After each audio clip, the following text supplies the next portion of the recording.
Hello. Hello.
Basically, just kind of would love to just launch in a little bit and hear your perspective on, the Kaiwi Channel and, the years you've done the race and everything. So does that sound okay?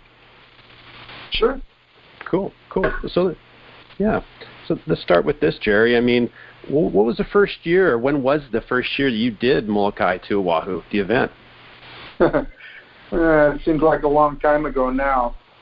But, when I was a kid, they had a Molokai to Oahu paddle race. They always had the canoe races, but the paddle races, I don't think they had them that often.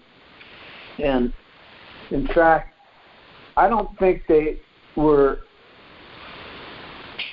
Well, there was less liability back then, so I don't think everyone even had a chase boat. I think they had several event boats, but yeah, everybody was pretty much on their own. Right, and, free for all. This was, I'd say, back in the early 60s. Yeah, wow. I think. I'm not... you might want to research that and find out. But I always thought that was pretty intriguing. And, then there was always pictures that would come out of the outrigger, the canoe, 6-man races across the channel. And, yeah, a lot of times they'd have that a little earlier in the year when the chicks were bigger. And, man, there'd be seas where you could see that these canoes were at like a 45-degree angle. Yeah. So, the swells were like huge. Right. And that was always really cool. And then, like Takahashi with Quicksilver, I don't know when it was, back in I think it was the early 90s or so. We always did a lot of paddleboarding together. This was long before stand-up. Right. He wanted to bring the race back because between him and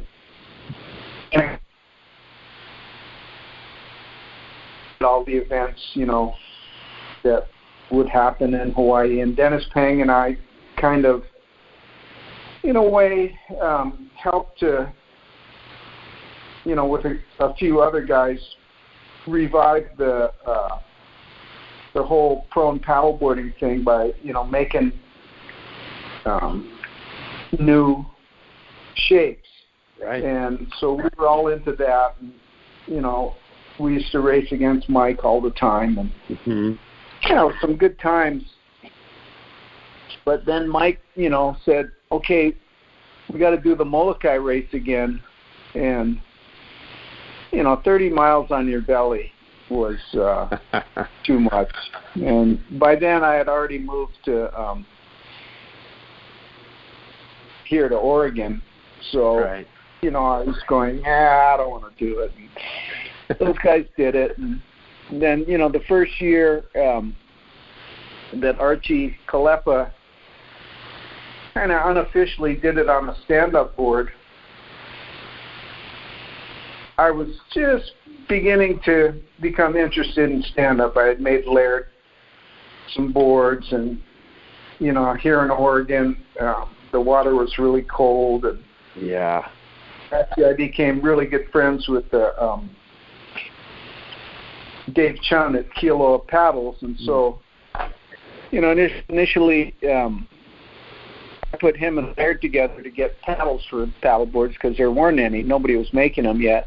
Right. And so that, one thing led to another between Laird and Dave, and then I got interested. And I really got into it. And then Jay Longley and I were, Sparky of Rainbow Sandals, were talking to Ron House, and Sparky said, we should make an event of our own. And, I remember from the prone paddleboard days that paddling race in and out through the waves was really exciting. Yeah. So we started the Battle of the Paddle. And then right about, I think the second year or so, Quicksilver, I don't know, for whatever reason, ended their sponsorship of the Molokai race. So Sparky said, well, we should sponsor that, and we should go do it. And I went, okay, on a paddleboard, it won't be so bad. And, then we had, it was a team thing, so it was Sparky and I, and Edmund Pastana, who, he and I go back to teenage years in Hawaii, and all the early prone paddleboarding.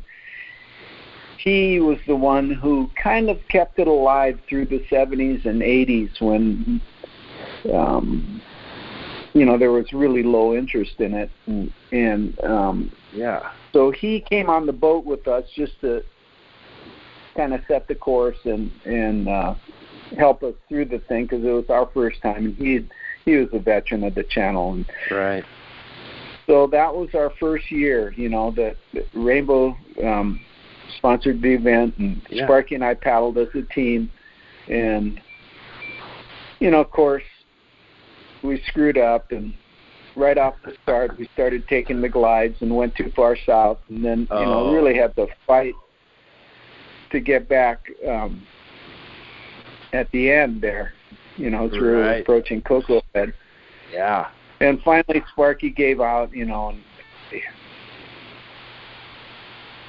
I think at one point I ended up on my knees for a long ways too. I just, it was too much on the beam and too much left side paddling.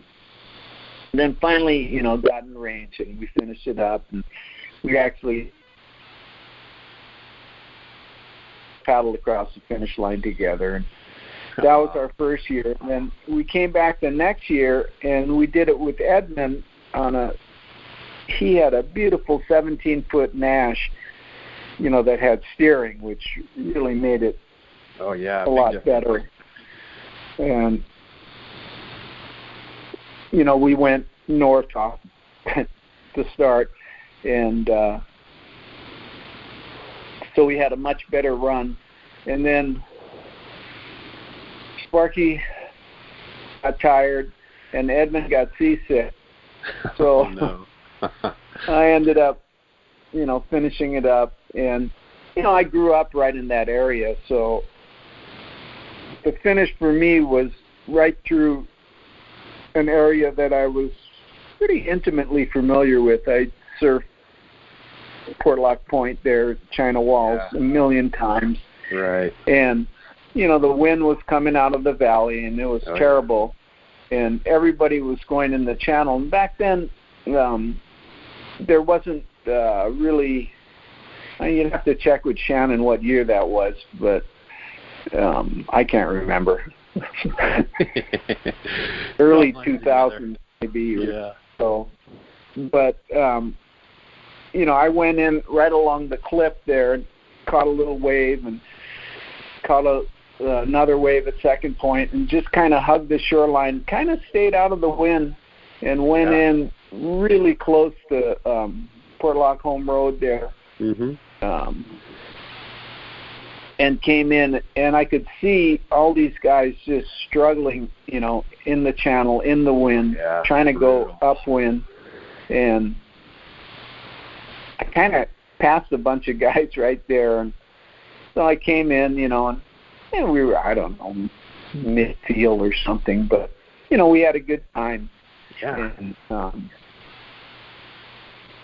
And then the next year, I went with some other guys, longtime friends of mine, and, we tried to be a little bit more serious. And there were the other guys we were going against was Kaipo Guerrero, Kent Cam, and I think it was Herbie Titcomb in the other boat.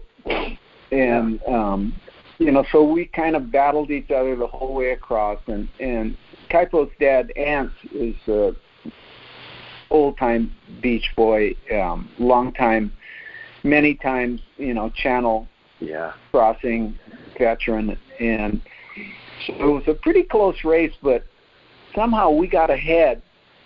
And in the end, I think I had about a quarter-mile lead on Kaipo as we were coming across, just past Sonoma Bay. And he's a lot younger than I am. And he caught up to me just as we were rounding the corner right there at Portlock Point. Yeah. And so, again, my strategy was same as the year before. I was just going to hug the wall. Yep. And I came in, and by then we were neck and neck, and I knew he was going to get me because he was stronger and younger and was a little more determined. But a little wave came. There's this one little rock that, always surges up, and there wasn't much swell that year. And this one little wave came, and I kind of squeezed him into the channel and managed to just go over that rock as the wave came, so I caught it.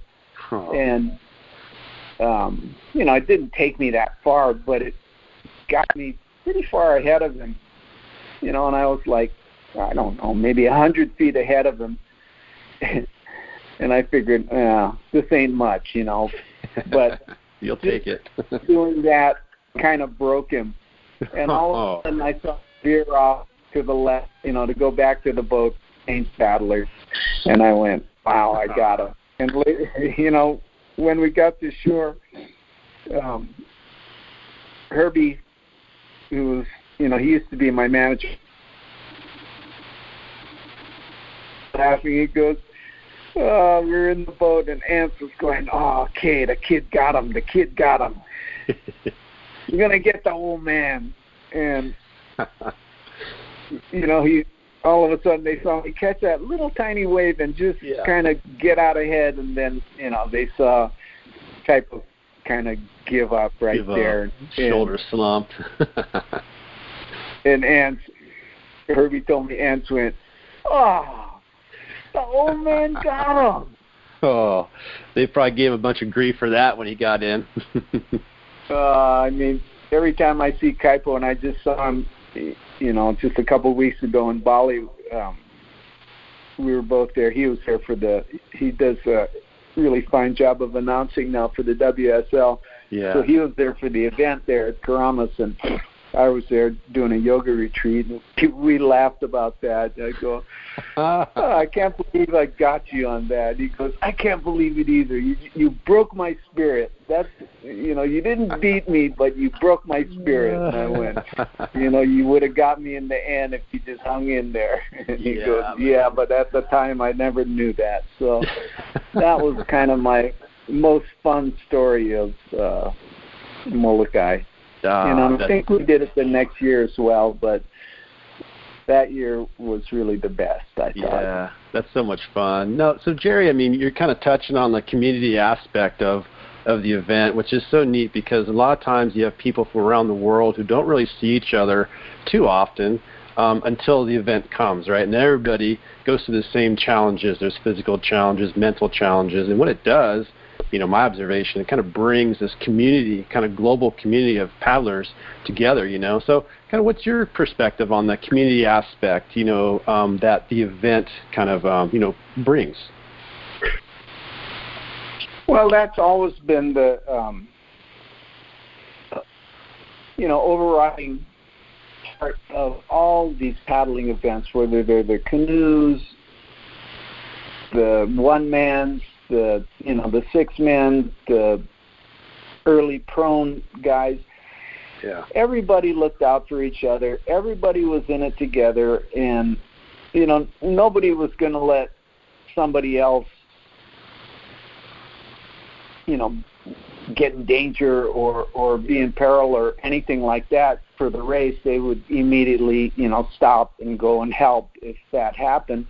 And that was, I think, always been the nature of the events crossing the channel because, when you put yourself up against that channel, I remember a story one time, I've crossed the channel a number of times in boats.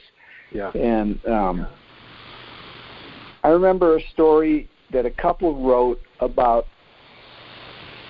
they were sailing from the East Coast and they wanted to go to Hawaii, and they sailed around the tip of South America, and they got into a storm there, a pretty good storm, demasted them. I mean, they were adrift, for a long time. Of course, modern times, somebody came and got them, towed them back to Chile, got them going again. They sailed to Hawaii, and they crossed the Molokai Channel, sailing north to Oahu. Mm-hmm. And they said that was infinitely more fierce and more scary than the whole episode, that happened to them going around the tip of South America. Oh, man. So that right there, I mean, to get in a situation like that where, you demasted and, you think you're going down, and then, getting through that and then going and sailing across the Molokai Channel, they must have gone, when it was pretty big seas. Right. And to have the crap scared out of them like that, and they were, I mean, pretty, experienced at that point in time. But, that's always been the nature of that channel. It's scary, and you're out there and the water's black, and you always, I don't know if it's your imagination or if they're actually there, but what was that just went by? That was big. That's right. See that a lot. You have to all be together, in it. Yeah. And so that's the great part, the few days there, the riders meetings, everybody getting together and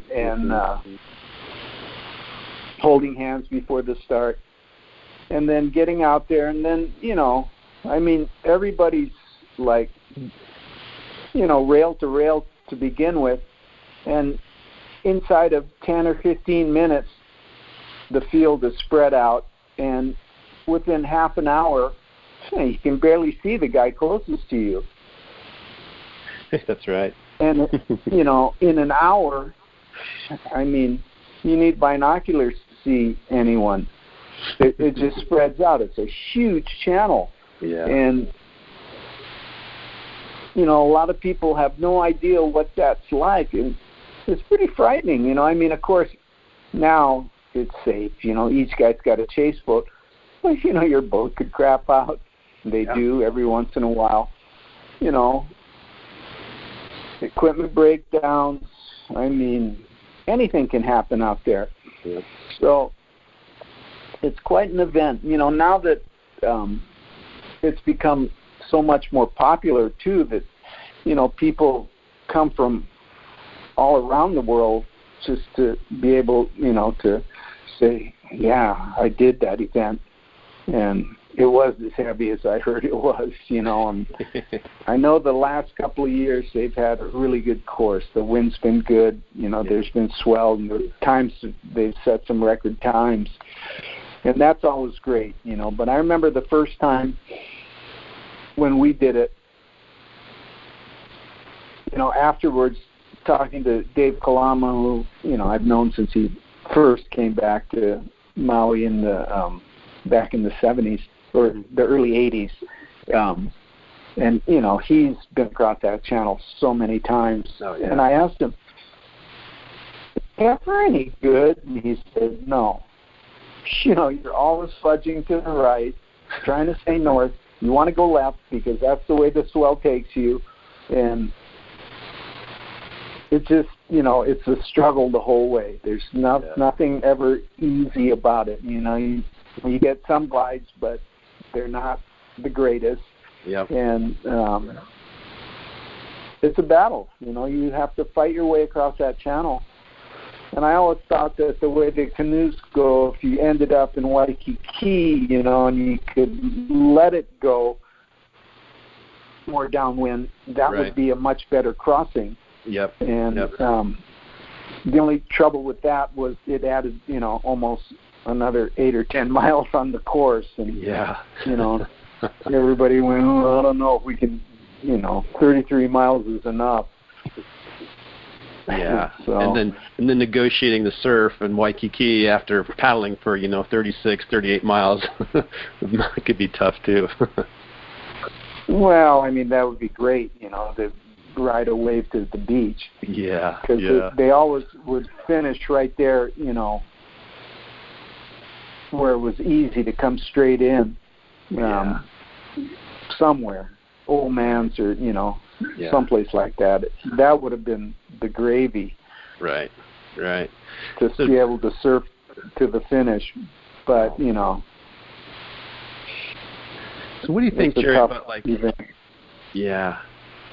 What do you think about the mental aspect of it? There's the physical demands of just, your body and your coordination and balance and all of that just to kind of physically move through the channel. Then there's a mental aspect too, when you're looking out and you're seeing maybe Hanama Bay or whatever point of view of the land you're looking at, and you're working hard and you're hoping it gets bigger because it means you're getting closer, but sometimes it doesn't. There's always a lot of mental challenges in the channel. What about from your perspective, doing a team for a few different years? Were there any kind of mental pieces that you guys sort of struggled with or overcame? Well, I think the mental part is all on the guys going solo. With the team, as soon as you get tired, you just look at the boat and go change. And, with the team, it's pretty damn easy. It's really doable. I've encouraged guys who had an interest in it to do that, to, get a team, any team. Yeah. I mean, even if some of the paddlers are weak, it's okay. The other ones will make up for it, but you get the switch. You get to jump in the boat. You get to rehydrate. You get to rest. You get to get dry again, and then you're actually dying to get back in the water the next time. But right. There's a point there, especially if you've gone too south on your course and you're nearing Oahu, that for a long time it doesn't get closer, and you're going, man, am I even moving, You got the boat there, and, he's saying, yeah, we're getting there, but slowly. It's a struggle, and, mentally that can be defeating. I mean, just like that story I told you about Kaipo, Yeah. we had both come all the way across the channel, and kept paddling, but mentally, at one point something broke there. Right. That's right. Or fell off the shelf, for him, and that was it. And so we got that story between us that we can laugh about for the rest of the time, and that's the mental aspect. Yeah. Gerry, have you ever been on a boat, like crewing for somebody who's paddling in the event, and kind of seen it from that perspective? No, I've always paddled it. I have no reason to cross that channel just as a crew. I know, that's a good point. Great. Well, Gerry, I really appreciate you sharing all this with us, man. Is there anything else you'd like to throw in there?